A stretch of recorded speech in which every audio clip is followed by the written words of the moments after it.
సరస్వతి పుష్కరాల్లో ప్రజాప్రతినిధులకు అవమానం అనే వచ్చే విధంగా గౌరవ దళిత సంఘాలు ఇతర సంఘాలు ఆబ్జెక్షన్ చెప్తున్న అంశంలో ప్రభుత్వం తరపు నుంచి వివరణ ఇవ్వడానికి మొదటి అంశం. రెండవది కేసీఆర్ గారికి, హరీష్ రావు గారికి, తర్వాత ఈటెల రాజేందర్ గారికి ఘోష్ కమిషన్ వాటికి సంబంధించిన అంశంలో, ప్రత్యేకించి సరస్వతి పుష్కరాల అంశంలో ఎండోమెంట్ శాఖ చాలా వివరణాత్మకంగా అన్ని విషయాలను చెప్పడం జరిగింది. అది రాష్ట్ర స్థాయి ఉత్సవాలు కాబట్టి ముఖ్యమంత్రి గారు, ఉప ముఖ్యమంత్రి గారితో పాటు సంబంధిత శాఖలకు సంబంధించి కొండా సురేఖ గారు, ఉత్తమ్ కుమార్ రెడ్డి గారితో పాటు పొన్నం ప్రభాకర్ గారు, దుద్దిల్ల శ్రీధర్ బాబు గారి యొక్క ఫోటోలను మాత్రమే ముద్రించడం జరిగింది. స్థానిక అంశాల్లో కలెక్టర్ గారు కానీ ఎండోమెంట్ శాఖకు సంబంధించిన అంశంలో ఏ ప్రజాప్రతినిధుల పట్ల అగౌరవం పరిచేటట్టుగా, ముఖ్యంగా మా ఎంపీ గడ్డం వంశీకృష్ణ గారి విషయంలో కానీ, వివేక్ గారి విషయంలో కానీ ఎలాంటి వివక్షపూరితంగా ప్రభుత్వం వ్యవహరించలేదు. ఎందుకంటే కొన్ని దళిత సంఘాల మిత్రులు ఈరోజు ఆ వివరణను మీడియాలో వచ్చినందుకు ప్రభుత్వంగా మా బాధ్యత ఎప్పుడు కూడా దళితుల పట్ల, ప్రత్యేకించి కాకా గారి కుటుంబం పట్ల కాంగ్రెస్ ప్రభుత్వానికి కానీ కాంగ్రెస్ పార్టీకి కానీ ఆ గౌరవం ఉంటుంది. దీంట్లో ఎండోమెంట్ అధికారులతో పాటు ప్రిన్సిపల్ సెక్రటరీ గారిని, సంబంధించిన ఆ జిల్లాకు సంబంధించిన నాయకులను, మంత్రులను ఈ విధంగా కొంతమంది దళిత మిత్రులు, దళిత సంఘాల మిత్రులు ఈరోజు ఆరోపించే విధంగా మాట్లాడడం అనేది ఆలోచించాలని చెప్పి వారికి ప్రత్యేకమైన ఆ వివరణకు సంబంధించిన నోటు కూడా ఆ సంఘాలని గుర్తు ఉన్నాయి కాబట్టి వారికి పంపించడం జరుగుతుంది. కాబట్టి కాంగ్రెస్ ప్రభుత్వం కానీ లేదంటే అక్కడ కలెక్టర్ కానీ ఎండోమెంట్ శాఖకు సంబంధించిన అంశంలో ఎక్కడ కూడా ఎలాంటి వివక్ష లేదు. ప్రత్యేకించి సామాజిక న్యాయానికి పెద్దపీట వేసే కాంగ్రెస్ పార్టీలో, కాంగ్రెస్ ప్రభుత్వంలో అలాంటి వివక్షకు ఉండదు. ఒకవేళ వారిని సంప్రదించిన తర్వాత ఎలాంటి వివక్షత కనిపించినట్టుగా ఇంత వివరణ ఇచ్చిన తర్వాత ఉన్నా కూడా ఎవరైనా అలాంటి వాళ్ళకి సంబంధించిన అంశంలో ఆక్షేపణలు కూడా తెలియజేయచ్చు అని చెప్పి ఈ వివరణ ఇవ్వడం జరుగుతున్నది. ప్రత్యేకించి శ్రీధర్ బాబు గారు కానీ లేకపోతే ప్రిన్సిపల్ సెక్రటరీ గారి మీద చేస్తున్న ఆరోపణలు కూడా అది కేవలం ఈ వివరణకు సంబంధించి కానీ ఈ సమాచార లోపంతో కానీ మా దళిత సంఘాల మిత్రులు లేదంటే మాలమాన నాయకులు చేసి ఉంటారని చెప్పి నేను అనుకుంటున్నా. డెఫినెట్ గా అలాంటి వివక్ష కొనసాగడానికి అవకాశం లేదు. మన ఎస్సీ కమిషన్ చైర్మన్ కూడా బక్కి వెంకటయ్య గారు అనుకుంటా దాని మీద ఒక కామెంట్ చేసినట్టుగా ఉన్నాం. కాబట్టి అలాంటివి ఏమీ ఉండదు. కమిషన్ కూడా మీరు ఎంక్వైరీ చేసుకోవచ్చు అని చెప్పి తెలియజేస్తున్నాం. రెండవది, ఈరోజు కేసీఆర్ గారికి, హరీష్ రావు గారికి, తర్వాత ఈటెల రాజేందర్ గారికి ఘోష్ కమిటీ యొక్క ఆహ్వాన పత్రికలు లేదంటే సమన్సస్ కు అనుకోవచ్చు, లేదంటే ఆ సంబంధిత అంశంలో వాళ్ళకిచ్చిన తాకీదులకు సంబంధించి వివిధ రకాల వ్యాఖ్యానాలు విపక్షాలకు సంబంధించి కానీ బీజేపీ, బీఆర్ఎస్ మిత్రులు కానీ చేస్తున్న వైనం చూస్తున్నాం. ఇప్పటికే కాళేశ్వరంకు సంబంధించిన అంశంలో ఆ రోజు ముఖ్యమంత్రిగా ఉన్న కేసీఆర్ గారు కానీ, ఆ రోజు ఇరిగేషన్ శాఖ మంత్రిగా ఉన్న హరీష్ రావు గారు కానీ, ఆ రోజు ఆర్థిక అనుమతులు ఇచ్చిన ఈటెల రాజేందర్ గారు కానీ డెఫినెట్ గా దానికి సంబంధించి వివరణ ఇవ్వాల్సిన సందర్భం ఉన్నది. కమిటీ ఈరోజు 17 నెలలైంది, సంవత్సరంన్నర అయింది ఇంకా అని చెప్పేసి చాలా మంది అంటున్న పరిస్థితుల్లో తప్పు జరిగింది కాబట్టే, ప్రిమాఫేసి ఉంది కాబట్టే కమిటీ ఈరోజు కాన్స్టిట్యూట్ అయింది. కమిటీ కాన్స్టిట్యూట్ అయిన తర్వాత దానికి సంబంధించిన వివరణల కొరకు వెళ్తున్నప్పుడు ప్రత్యేకించి ఆ రోజు డిజైనర్ గా లేకపోతే తన రక్తము తన మైండ్ పెట్టినని చెప్పిన కేసీఆర్ గారు కూడా దాని మీద సమాచారం ఇవ్వాల్సిన అవసరం ఉంది. ఎందుకంటే ప్రతి ఒక్కరు కూడా వేరు కేసీఆర్ గారి వైపు చూపుతున్న పరిస్థితి. కాంగ్రెస్ ప్రభుత్వం కమిషన్ వేయడం వెనుక ఒక ప్రధానమైన ఉద్దేశం ఉంది. ఉత్తగనే బట్టగాల్చి ఏదో రాజకీయ కక్షాది కొరకు చేయలేదు. సాంకేతిక అంశాలు, ఆర్థిక అంశాలు, అవినీతికి సంబంధించిన అక్రమాలకు సంబంధించిన వివరణ తేలినకనే బాధ్యుల పట్ల చర్యలు తీసుకోవాలని ఒక డెమోక్రటిక్ ఒక వాల్యూస్ తోనే ఈ రోజు ఆ కమిషన్ వేయడం జరిగింది. ఎక్స్టెన్షన్ అనేది కూడా చాలా లోతైన అధ్యయనం జరుగుతున్నది అక్కడ. ఇప్పుడు డ్యామ్ సేఫ్టీ ఏజెన్సీ అథారిటీ నుంచి మొదలు పెట్టి ప్రతి ఒక్క అంశంలో పర్యావరణాన్ని నుంచి మొదలు పెట్టి ఎన్జిటి నేషనల్ గ్రీన్ ట్రిబ్యునల్ నుంచి మొదలు పెట్టి ప్రతి ఒక్క అంశంలో సాంకేతిక అంశాలను పరిశీలించడానికి సమయం పట్టింది తప్పితే ఏమంటే ప్రభుత్వం రాగానే ఏదో కేసీఆర్ అరెస్ట్ చేసి జైలు వేసి పడేయాలన్నట్టు కొంతమంది, లేకపోతే అరెస్ట్ చేస్తారని అనుకున్నాం కొంతమంది, చేస్తలేరు కాబట్టి మీరు బీఆర్ఎస్ తో పొత్తుకున్నామని కొంత అవగాహన ఉన్నారు కొంతమంది.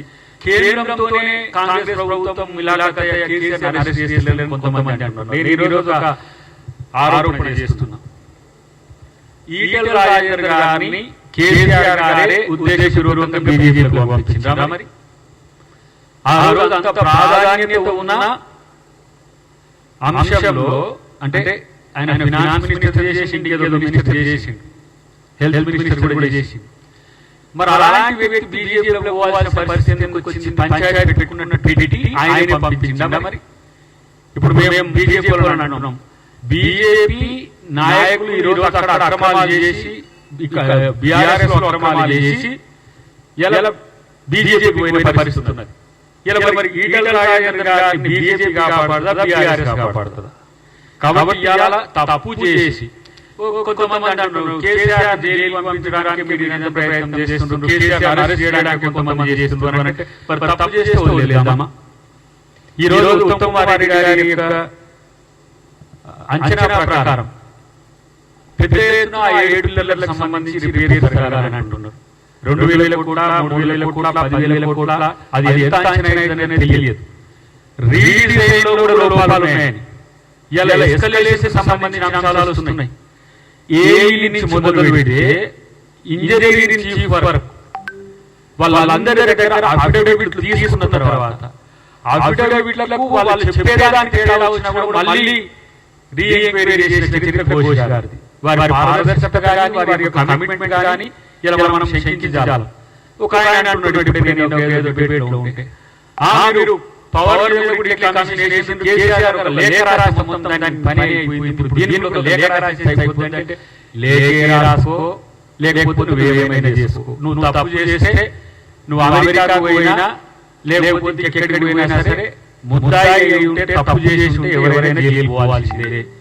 ఏదో కేసీఆర్ గారు తప్పు చేయనట్టు ఇలా తప్పు చేయడానికి ఏదో రేవంత్ రెడ్డి గారు లేకపోతే కాంగ్రెస్ ప్రభుత్వం వాళ్ళ మీద కక్షాసాధన చేసినట్టు చేస్తే లక్షల కోట్ల రూపాయల ఎస్టిమేషన్స్ అవన్నీ కూడా ఇలా.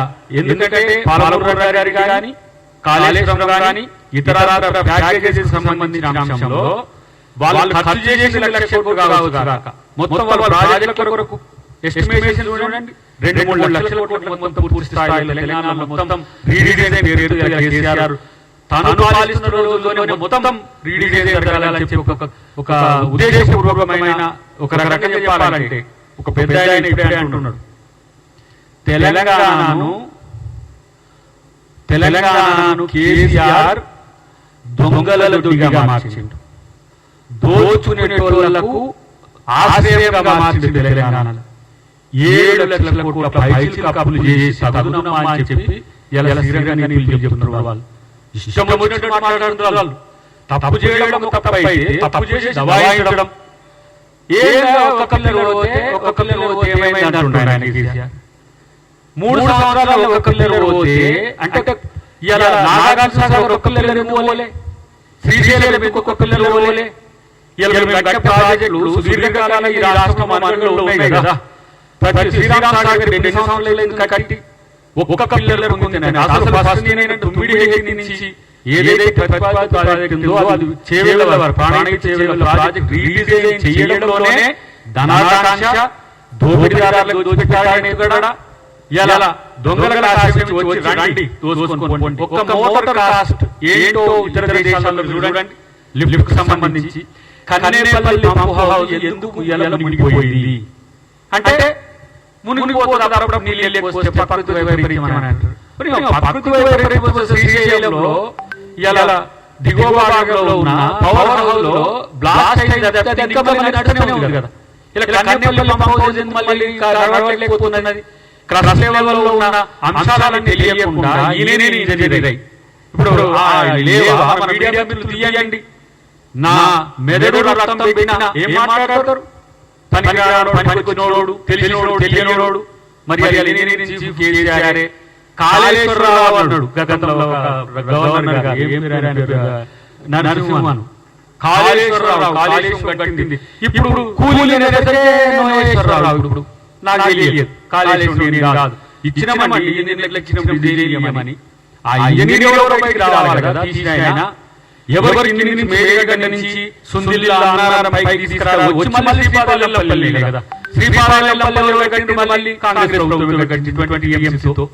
ఎన్రూరులో ఉన్న 2 TMC 1 TMC అన్ని కూడా రణాయసాగర్ కావచ్చు, కొండపోచమ్మ కావచ్చు, మల్లసాగర్ కావచ్చు. మల్లసాగర్ అయితే భూమి మీద అతి ఎత్తైన ప్రాంతంలో ఒక నేల మీద కట్టే ప్రాజెక్ట్ 50 TMC.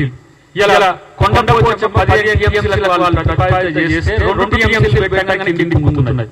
దాంట్లో నిర్వాసిత సంగతి ఏంది, వేల ఎకరాల భూములు కోల్పోయిన సంగతి ఏంది, ఇది ఆర్థిక నష్టం.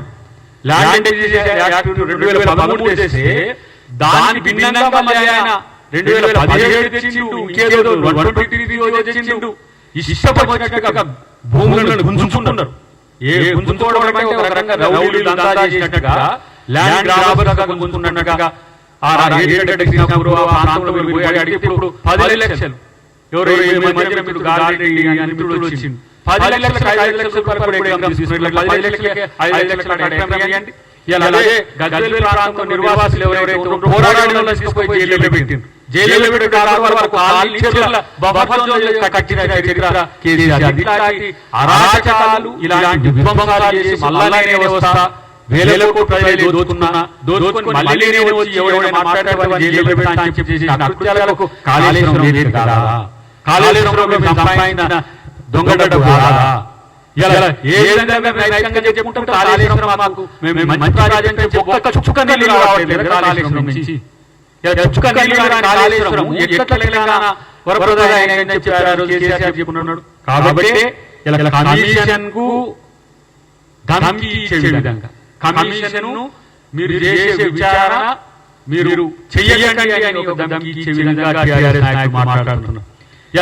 పవర్ కమిషన్ సంబంధించిన అంశంలో వారు నరసింహారెడ్డి గారు సమాచారం డిస్క్లోజ్ చేయడం వల్ల సుప్రీంకోర్టు వాళ్ళని మన్నించింది తప్పితే ఇక్కడ ఘోషాలు అలాంటివి చేస్తలేరు కదా. కాబట్టి ఇది ఒక ఏమంటారు పారదర్శకతతో కూడిన సమగ్రమైన విచారణ జరుగుతున్నది. ఏదైనా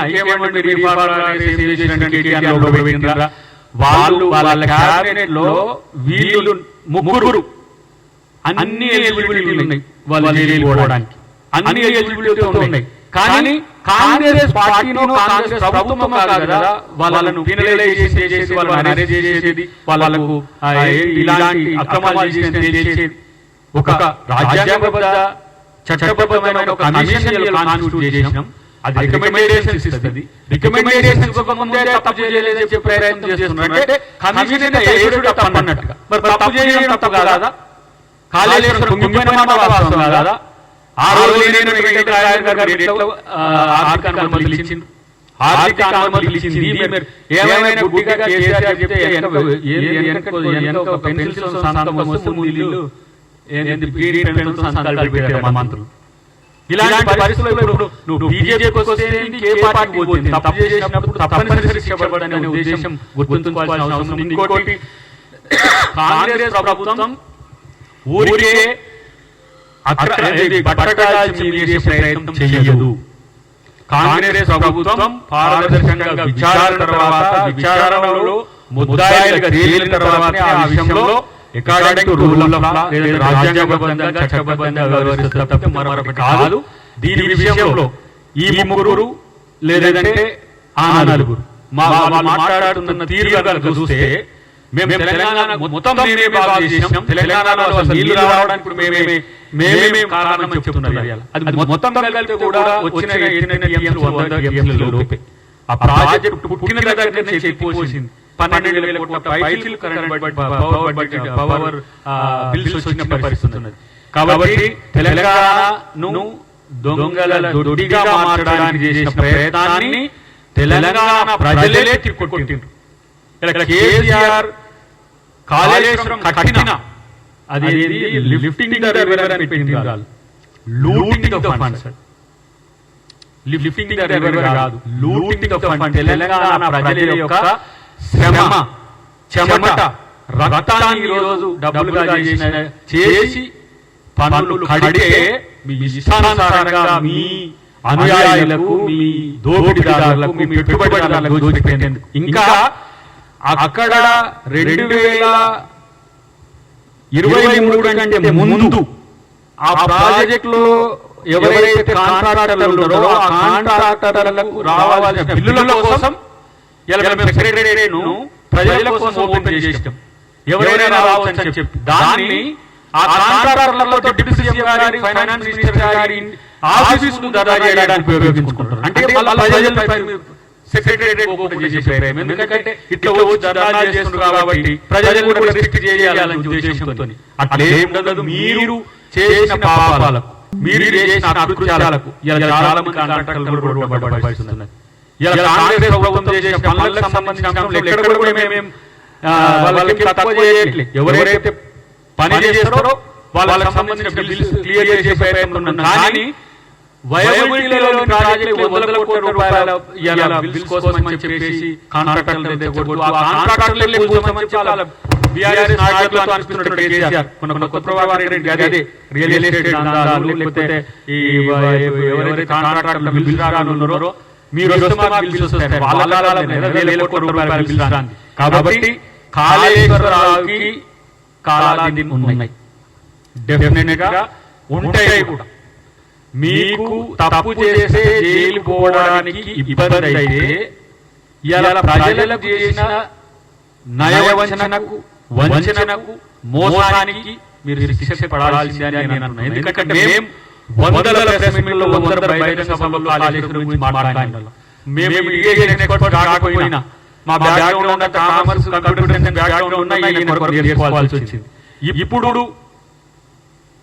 యాక్సిడెంటల్ గా బీఆర్ఎస్ లో ఉండాల్సిన శ్రవణ్ గారితో కలిసి ఉత్తమ్ కుమార్ రెడ్డి గారు పిసిసి ప్రెసిడెంట్ గా ఉన్నప్పుడు ఒక పవర్ పాయింట్ ప్రెజెంటేషన్ చేసినాం. ఎట్లా కాళేశ్వరం అనేది ఎట్లా వయబుల్ ప్రాజెక్ట్ కాదో ఆ రోజు దిగ్విజయ్ గారు ఇన్ఛార్జ్, జనరల్ సెక్రటరీ ఇన్ఛార్జ్ గా ఉండే ఉత్తమ్ కుమార్ రెడ్డి గారు పిసిసి ప్రెసిడెంట్ గా ఉండే ఆ రోజు మొత్తం టీఎంసీ నుంచి మొదలు పెట్టి ప్రతి ఒక్కరికి నేర్చుకోవాల్సి వచ్చింది. చేసే దుర్మార్గాలను కింద దాకా 100 టీఎంసీ ఉండదని మీడియా అంటే కూడా 100 టీఎంసీలో కడితే అది పెద్దోసుకోవచ్చని చెప్పి ప్రజలే తిప్పి పంపించే ప్రయత్నం చేసింది.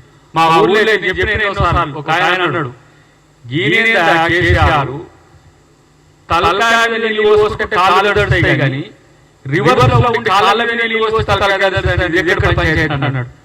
ఇంత పెద్దమైన ఊర్లో పెద్దమైన కేసీఆర్ అర్థం కాదు. ఎందుకంటే lifting the funds is the main criteria of mister KCR on that day.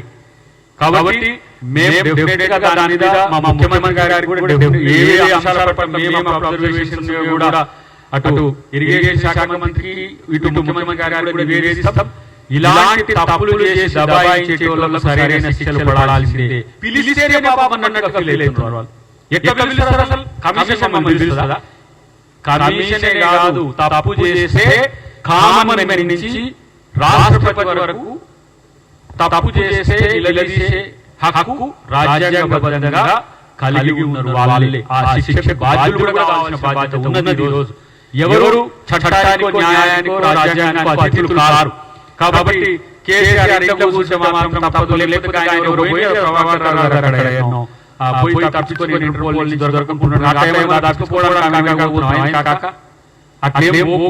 నిజాయితీ నిరూపించుకోలేస్తాం. తప్పు చేస్తే తప్పు. కాబట్టి ఈ అంశాలలో స్పష్టత లేకుండా నిజాయితీగా చిత్తశుద్ధితో ఉంటే కమిషన్ వేయడం అనేది ఒకవేళ మీరు అది తప్పని తేలిస్తే మా కోర్టులో నిమ్మకాయలు వేస్తాయి కదా. దానికి సంబంధించిన రూల్స్ ఎందుకు ఫ్రేమ్ చేయడం అనేది, రూల్స్ ఫ్రేమ్ చేసినా కూడా ఎట్లా అబైడ్ అవుతారు? మీరు అబైడ్ మేము కాము, మేము లేఖలతోనే చేస్తామంటే ఆ పని చట్టం చూసుకుంటారు. కాబట్టి ఇలా గత ప్రభుత్వంలో జరిగిన అవినీతి అక్రమాల పట్ల రేవంత్ రెడ్డి గారి ప్రభుత్వం చాలా స్పష్టంగా ఉన్నది. బీజేపీ నాయకులారా ఏదో మొన్న ప్రభాకర్ స్టేట్మెంట్ వాడుకొని కాంగ్రెస్ ప్రభుత్వమే టీఆర్ఎస్ కాపాడుతుంది అని అనుకుంటే ఇగో మీ నాయకుడు వచ్చిండు. Mister legal is there. ఆ రోజు మరి ఏ అగ్రిమెంట్ తో వచ్చిండ్రో మీ రాజకీయంగా మిమ్మల్ని మీరు నష్టం చేసుకోవడానికి తెచ్చిండ్రో కానీ అలా కిషన్ రెడ్డిని అధ్యక్షుడిగా పెట్టమన్నది కేసీఆర్ అని ఒక రూమర్ తెచ్చుకుంటుంది. మరి ఆయన పంపించొచ్చు మరి ఇక్కడికి. అంటే మీ మధ్య ఉన్న రాజకీయ రహస్య ఒప్పందం అర్థం కావట్లే. దొంగలు కలిసి ఊర్లు పంచుకున్నట్టు మీ దగ్గరకు వచ్చిందంటే ఆయన చేసే తప్పులు అంటే కాంగ్రెస్ పార్టీ వస్తూ చూసిన మళ్ళీ బీజేపీ పోయిందా? కేసీఆర్ కక్షసాధ్యం చేస్తే బీజేపీ కాపాడని. కాబట్టి తప్పు చేస్తే ఎక్కడ దాక్కున్నా సరే తప్పదు అనేది గమనించాల్సిన అవసరం ఉంది. ఇక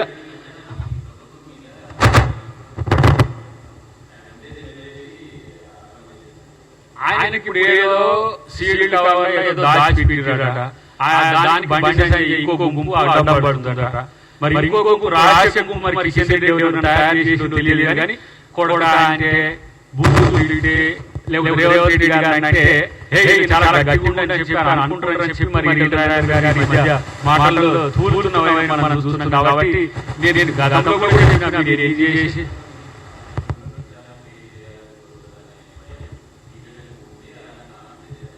మేబీ కావచ్చు కూడా, అది కూడా లేదనుకోవచ్చు. ఇప్పుడు కాళేశ్వరంలో తను ముద్దాయిగా మారిన ఇంకోటి ఏంటంటే వీళ్ళకు ముందస్తుగా పసిగట్టే వ్యవస్థ ఉంటుంది కానీ ముందస్తుగా తప్పు చేయలేదు ఎందుకుంటారు ప్రభుత్వంలో ఉన్నప్పుడు. ఇప్పుడు ముందస్తుగా ఇవన్నీ తెలిసే చేస్తున్నట్టు కనపడుతుంది. రెండవది నేను నిజాయితీపరుడని చెప్పే ప్రయత్నం చేసినప్పుడు తప్పు చేసేటువంటి సహకరిస్తే అది తప్పైందని ఎందుకు అనుకోలేదు? ఇది కూడా ఆలోచించుకోవాల్సిన అవసరం ఉంది. ఇక ప్రధానంగా ఇప్పుడు లేటెస్ట్ గా వచ్చిందంటే ఏంటంటే కిషన్ రెడ్డి గారు రాహుల్ గాంధీ గారు చేసిన స్టేట్మెంట్. మీరు రాహుల్ గాంధీనే దేశద్రోహి అనే స్థాయికి దిగజారినంటే మీరెవరు? అసలు మీ దేశానికి సంబంధం ఏంటి?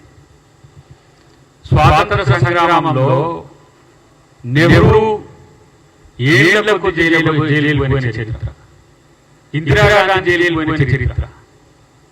ఇలా మహాత్మా గాంధీ ఎన్నిసార్లు జైలు పోయిందో తెలియదు. మహాత్మా గాంధీ మీరు దేశద్రోహి అన్నారు. రాహుల్ గాంధీ అనలేరా? రాజీవ్ గాంధీ అనలేరా? నెహ్రూ అనలేరా? దేశద్రోహులేమో వదిలేస్తున్నారు. బయట చాలా మంది రహస్యంగా సమాచారం ఇచ్చిన వాళ్ళ పట్ల విధానం లేదు. ఇంత నష్టం జరిగింది, ఎట్లా మీరు ట్రంప్ మధ్యవర్తిత్వాన్నో లేకపోతే ఒప్పుకున్నారు? ఎన్ని విమానాలు ప్రశ్నిస్తే మిమ్మల్ని ప్రశ్నిస్తే దేశద్రోహ, ప్రభుత్వాన్ని ప్రశ్నిస్తే దేశద్రోహ, బీజేపీ విధానాన్ని ప్రశ్నిస్తే దేశద్రోహ. దేశద్రోహ చర్యలు పాల్పడే వాళ్ళ పట్ల మీకు క్లారిటీ లేదు. సిగ్గుండాలి ఆ కుటుంబాన్ని దేశద్రోహుల కుటుంబం అనడానికి. ఇలా చీమలు పెట్టిన పుట్టలో వచ్చి పాము చేరినట్టుగా మీకు దేశ స్వాతంత్రానికి, భారతదేశ ఆత్మకు, భారతదేశ యొక్క సార్వభౌమత్వానికి, గణతంత్రానికి సంబంధం ఏంటి?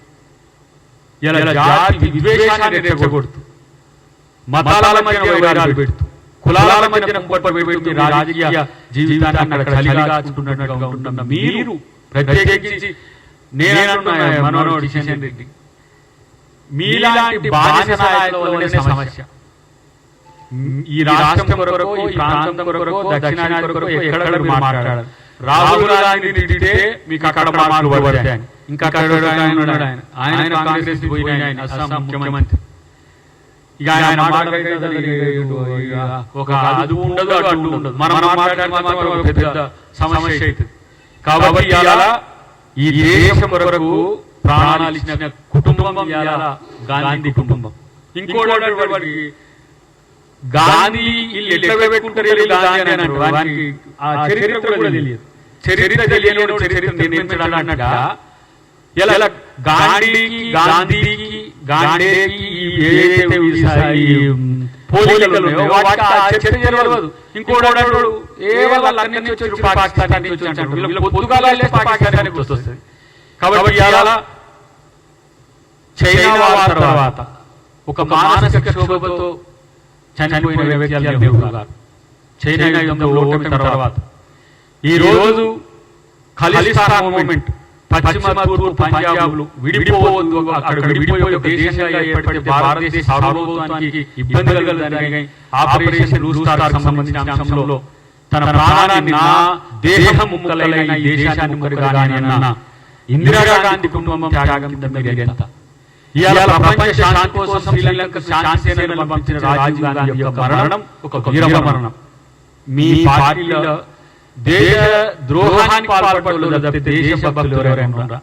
ఇదే మొరార్జీ దేశాయ్ చాలా పెద్ద ప్రేమ ఉండే నాకు. మొన్న గుజరాత్ పోతే అహ్మదాబాద్ వారి విలువ తెలిసింది. ఇందిరాగాంధీ ఇదే propaganda, two faces of Indira Gandhi అని చెప్పి ప్రాపగండా క్రియేట్ చేసి ఆయన అధికారంలోకి వచ్చి 2.5 సంవత్సరాలే ఆయన అధికారం కోల్పోయాడు జనతా పార్టీని పెట్టి. ఇలా మీ నాయకులు ఎవరైనా మోడీ గారు ఉన్న ఈ దేశం వరకు కొట్లాడిన చరిత్ర ఏముందో చెప్పండి. ఈ దేశం ఏర్పాటు చేసి రాజ్యాంగాన్ని బాబాసాహెబ్ అంబేద్కర్ రచింపజేయడం వల్ల ఇవాళ మోదీ గారు లాంటి ఓబీసీ ఒక మామూలు వ్యక్తి కూడా ఈ దేశాన్ని ప్రారంభం కాగలిగింది. అది కాంగ్రెస్ పార్టీ దేశానికి ఇచ్చింది.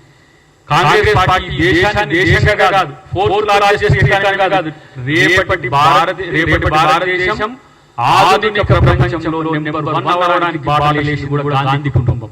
మీలాంటి ఆర్థిక మాంద్యం కూడా సంఘటన పెట్టుకొని ఆర్థిక మాంద్యం ఛాయ కనబడొద్దు. కాబట్టి తెలంగాణ ప్రభుత్వం మాత్రం ఏ పథకాలు చేయకపోయినా అడగొచ్చు, కానీ కేంద్ర ప్రభుత్వం ఏ పథకం చేయకపోతే మాత్రం ఎవరు అడగొద్దు. ఇలా ప్రపంచ ఆర్థిక మాంద్యం ఏ సమస్య ఉందో ఏమైనా కనీసం తెలిసిన వాళ్ళు ఉన్నారా? ఇప్పుడు ఆయన జయశంకర్ విదేశాంగ శాఖ మంత్రి ముందే సమాచారం ఇచ్చినాం, మరి ఆయన దేశ పాకిస్తాన్ ముందే సమాచారం ఇస్తారా? ఇలాంటి తలకాయలేని చర్యలు చేయడం, మళ్ళీ రాహుల్ గాంధీ కామెంట్ చేయడం, మళ్ళీ కాంగ్రెస్ పార్టీ మీద చేయడం. ఇలా కాంగ్రెస్ పార్టీ మీద మీరు చేస్తున్న కామెంట్ చూస్తే అనిపిస్తుంది. మిమ్మల్ని చూస్తే బూతు. మీరు పవిత్రమని చెప్పుకుంటారు, సిగ్గు లజ్జ లేకుండా. కిషన్ రెడ్డి నడుస్తుంటా సోషల్ మీడియా, మరి నడుస్తుంటున్నా తెలియలేదు. చూస్తానికి నల్లితలా కనపడదు, కానీ గిలాంటి భాష ఇదా? సిగ్గు లజ్జ ఉందా భాషతో? ఎక్కడో పెట్టిన వెనకటి కట్ చేసి తీసుకొచ్చి నా మీద ట్రోల్ చేస్తారు. రాహుల్ గాంధీ ట్రోల్ చేస్తారు, రేవంత్ రెడ్డి గారు ట్రోల్ చేస్తారు. మీరు మీ బతుకంతా ట్రోల్ బతికేనా? వాని మొహం కూడా ఉండదు. పెట్టుకుంటాం చూద్దాం, వాని కేసులు పెడదామని ముఖం కూడా ఉండదు. ఎదిగితే మళ్ళీ మనం కౌంటర్ పెట్టగానే మళ్ళీ పోతారు. ఇంత నీచమైన బూతు పార్టీ బీజేపీ నిజంగా కూడా బూతు జనతా పార్టీ నాకు అనిపించింది. ఈ వారంలో నాకు చూసిన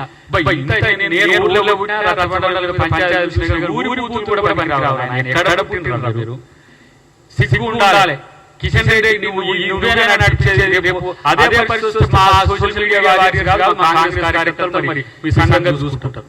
ఇలాంటి నీచమైన భాష జాతీయ నాయకులు గాంధీకి, మహాత్మా గాంధీకి టోపీ పెట్టి, ముస్లిం టోపీ పెట్టి పాకిస్తాన్ ఆయన పెడతారు. నెహ్రూకు జాతీయ నాయకుల మీద కాదు, జాతికి స్వాతంత్రం చేసిన నాయకుల మీద కనీసమైన గౌరవం లేని మీకెక్కడి జాతీయత? నేను సీరియస్ కామెంట్ చేస్తున్నా. ఈ దేశంలో ప్రపంచంలో 3 జెండర్స్ ఉన్నాయి.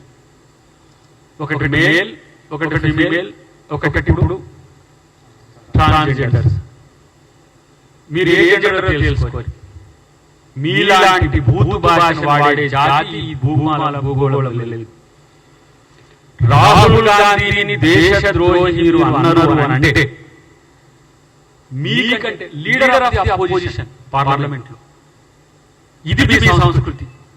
ఎవరు ఆయన? కేంద్ర మంత్రి. ఇక్కడ కేంద్ర మంత్రి. కేంద్ర మంత్రికి మామూలు మొహం లేనివాడు సోషల్ మీడియాలో వాళ్ళకు రోజు 100 రూపాయలు ఇస్తారట. ఈ సోషల్ మీడియాలో బూతులు పెడితే అచ్చ తెలుగు బూతులు పెట్టే వాళ్ళని పట్టుకున్నారు. 100 మంది పట్టుకున్నట్టుంది. ఇక వాళ్ళు పెట్టేటి నేను నా పుట్టిన 50,000 దాటుతున్నా. ఇలాంటి నీచ నికృష్టమైన పదాలు వాడుకుంటూ మీరు ఇలా మళ్ళీ మాట్లాడారు పవిత్రులమని చెప్పి కనీసం గౌరవం లేకుండా మర్యాదపూర్వకంగా బతకంటారు ఆయన. ఏమైనా బాబు మీకు వస్తే నెలకు 5,000 10,000 రూపాయలు వస్తాయి మీ సిస్టమ్ నుంచి పెడితే. దానివల్ల మీ పార్టీకి వచ్చే మీ పార్టీకి పోయే పరువు ఏందో మీరేందో తెలుసుకోండి ఫస్ట్. నన్ను నేను ఎప్పుడో మర్చిపోయినా చాలా మంది మిత్రులు ఈ ట్రోల్స్ మీద చేసినప్పుడు 5-6 సంవత్సరాల నుంచి చూసిన బీజేపీ వాళ్ళను మోడీని అమిత్ షాను ప్రశ్నిస్తే వాళ్ళు దేశంలో లేకపోతే మా రాహుల్ గాంధీ గారి లెక్క తగ్గేది ఉండదు. గుర్తుపెట్టుకోండి, మీరు తప్పు చేస్తే ప్రశ్నిస్తాం, మీరు మంచి చేస్తే పొగుడుతాం.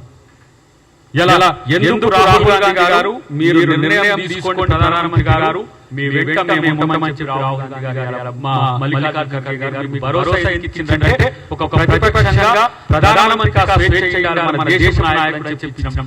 ఆ మాత్రం ప్రజాస్వామిక వాతావరణం మీకు ఎందుకు కొరవడింది?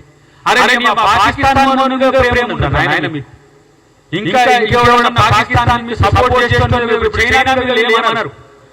రాలిన మిసైల్స్ కూడా చైనా మ్యానుఫ్యాక్చర్డ్. కానీ చైనా ఉండదు. చైనా 4 కిలోమీటర్ల లోపలికి ఏం లేదు. ఇలా కాంగ్రెస్ పార్టీ మీద విషయం చెబుతున్నారు. నేనంటున్నా నిజాయితీ ఎప్పటికైనా నిలబడుతుంది. మీరు తప్పుడు ప్రచారాలు చేసే రాహుల్ గాంధీ యొక్క ప్రభావం మసకబారిపోదు. ఈ దేశం వరకు సోనియా గాంధీ తన ఇద్దరు చిన్న పిల్లల్ని తన కళ్ళ ముందే తన అత్త చనిపోతే, తన కళ్ళ ముందే తన భర్త చనిపోతే, తనకు కూడా పెట్టుంటే తన పిల్లల్ని మన ఏంది కోడిగా తన పిల్లల్ని చంకన దాచుకున్నట్టు దాచుకుని మళ్ళీ దేశం వరకు రాహుల్ గాంధీ ప్రియాంక గాంధీ చరిత్ర ఇలా గాంధీల కుటుంబం. మీరా గాంధీల కుటుంబం గురించి మాట్లాడి మీరా ఏ దేశ స్వాతంత్రం కొరకు ఏం చేసిన నాయకుడు చూడండి. బ్రిటిష్ వాళ్ళ ఊటు నాయకులు ఆ మధ్యన నేను అన్నదానానికి బ్రిటిష్ వాళ్ళు ఎదుర్కొన్న అమ్మో వచ్చిండు అని చెప్పేసి మిమ్మల్ని కూడా ప్రేమించే గుణం మా కుటుంబానికి గాంధీ కుటుంబానికి. మేము కూడా మీరు ద్వేషించినా మేము ప్రేమిస్తాం. మీరు మొహాలు లేకున్నా మొహాలు గడపడుతున్నా కూడా మీ మీద ద్వేషం లేదు. సన్నాసులారా ఇప్పటికైనా ప్రజాస్వామ్యంగా స్పందించండి మిస్టర్ కిషన్ రెడ్డి గారు. ఎందుకంటే మై ఫ్రెండ్ మూమెంట్ లో ఆయన చేసిన యాత్రలలో కూడా మేము పోయినాం. ఇలా ప్రజాస్వామ్యంగా ప్రశ్నించుకోవడం పోరాడుకోవడం ఇలాంటి దిగజారే నీచ సంస్కృతిని ఈరోజు బీజేపీ ఇక్కడ తీసుకొచ్చి పర్టికులర్ గా రాహుల్ గాంధీ లేదంటే గాంధీల కుటుంబం మీద కాంగ్రెస్ చేస్తున్న విషయాన్ని మాట్లాడాలని చెప్పి వారికి విజ్ఞప్తితో కూడా డిమాండ్ చేస్తున్నారు.